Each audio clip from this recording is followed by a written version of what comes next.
Bonjour à toutes et à tous, bienvenue dans le podcast On Jase Vélo. Aujourd'hui, on est sur des mini-épisodes qui s'intitulent de 0 à 1000 km où je vais te partager ma préparation à la Race Across Paris 2026 qui a lieu du 22 au 26 avril sur la distance 1000 km. Je me suis un peu laissé aller ces dernières années en train de jongler entre ma vie professionnelle, vie familiale et aussi le sport. C'est pas évident au quotidien, donc je souhaite te partager mon expérience et aussi comment je vais préparer cet événement-là, mes questionnements, que ce soit au niveau de l'organisation, au niveau de la nutrition, au niveau de l'entraînement, vraiment tous les aspects pour réaliser un ultra de 1000 km.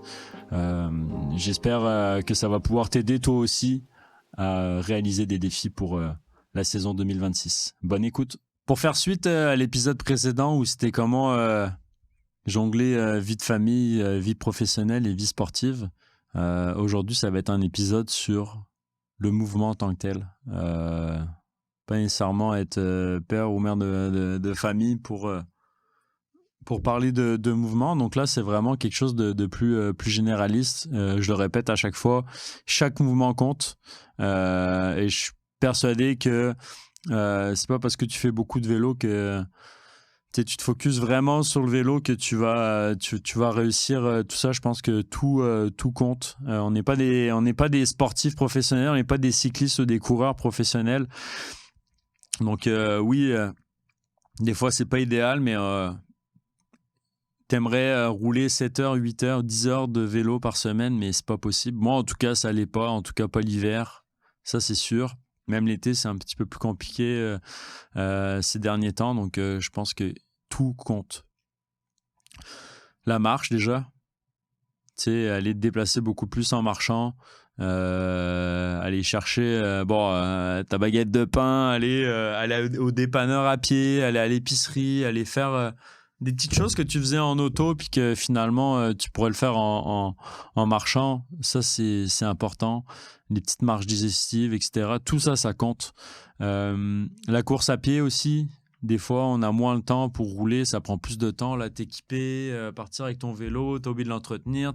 Maintenant, t'as pas chargé ta batterie pour ton dérailleur, etc. Tu vas courir. Tu vas courir un 15-20 minutes. 15-20 minutes. Cours 15-20 minutes. Là, tu fais 2 minutes d'échauffement, 2-3 minutes d'échauffement. Après, tu cours à l'allure que tu veux. Là, si tu veux rouler, tu veux courir vite, tu veux vraiment dépenser des calories puis défouler, vas-y. Tu cours pendant 10 minutes à fond, puis après, tu fais un retour au calme.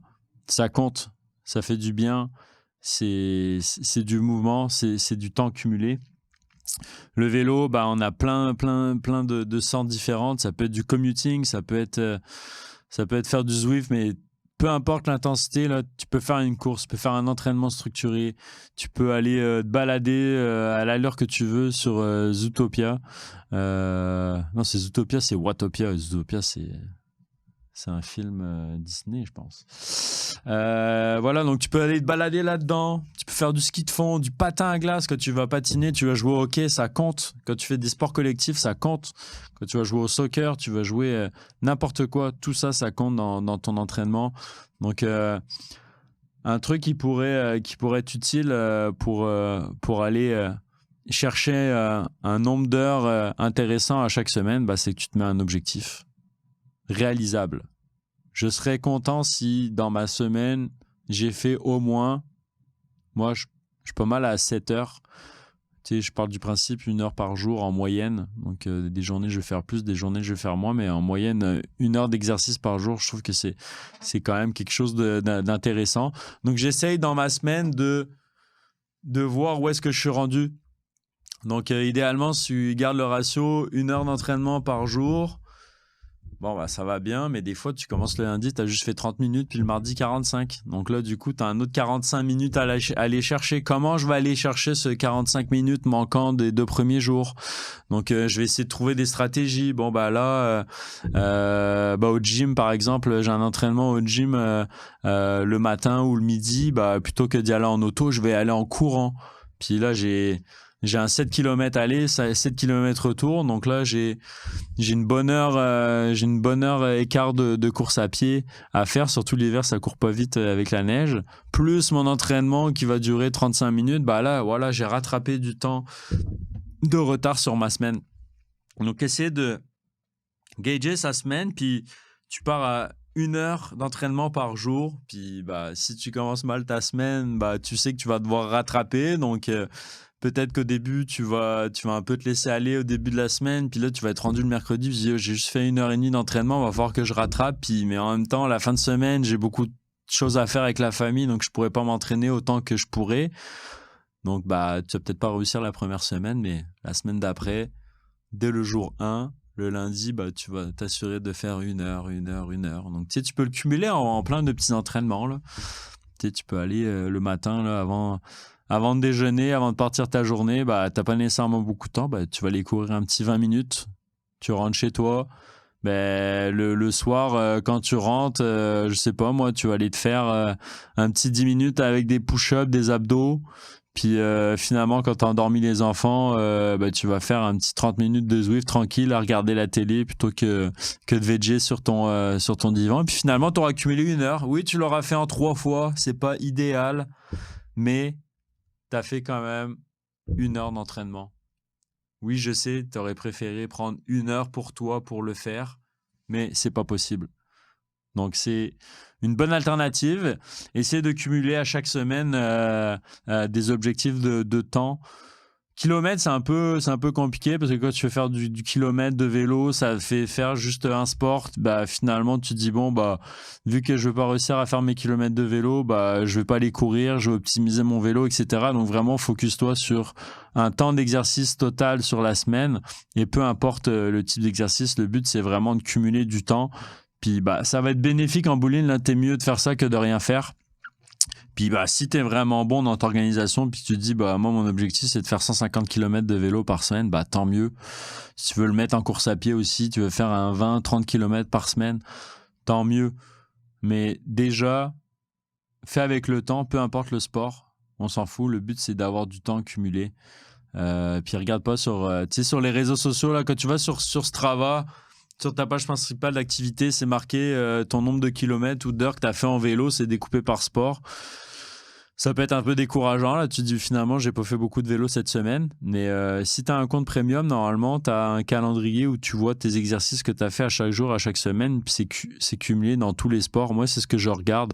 Donc, je vais dans cette ligne-là. Puis je vois, mettons, sur ma semaine, combien je suis cumulé de temps d'exercice. Donc, je ne mets pas de kilomètres, je mets vraiment du temps, puis dans tous les exercices cumulés.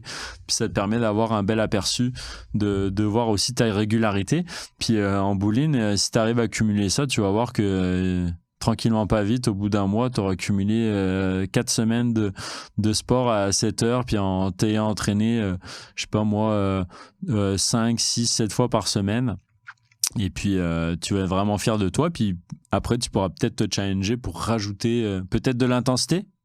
Si tu vois que l'heure, 7 heures, c'est un challenge pour toi déjà de te rendre à 7 heures, bah, peut-être rajouter de l'intensité. Ou sinon, bah, rajouter un peu plus d'heures pour avoir un petit peu plus de volume.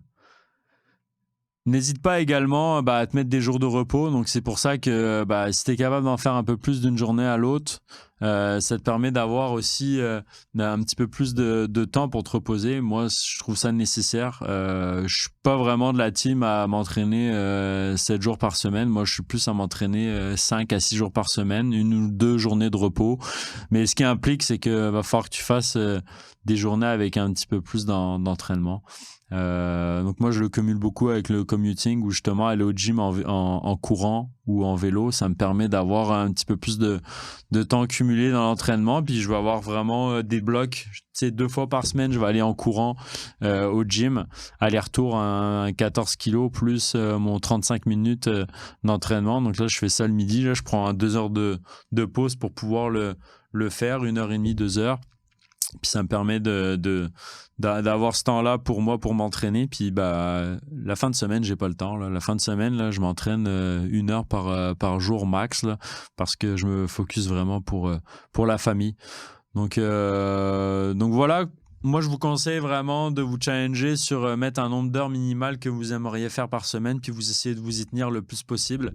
Puis ensuite, vous pouvez rajouter ou des kilomètres ou de l'intensité dans vos entraînements pour pouvoir cumuler plus. Donc voilà, j'espère que ça a pu vous aider sur le mouvement, que chaque chose compte. Et puis à la semaine prochaine pour un autre épisode. J'espère que tu as pris du plaisir à écouter cet épisode. N'hésite pas à partager l'épisode sur les réseaux sociaux, mettre des commentaires et aussi mettre des notes. Abonne-toi au podcast. Tu vas avoir des épisodes à chaque semaine, que ce soit avec David et moi ou aussi des séries de mini-épisodes. Il va y en avoir beaucoup plus en 2026. Let's go!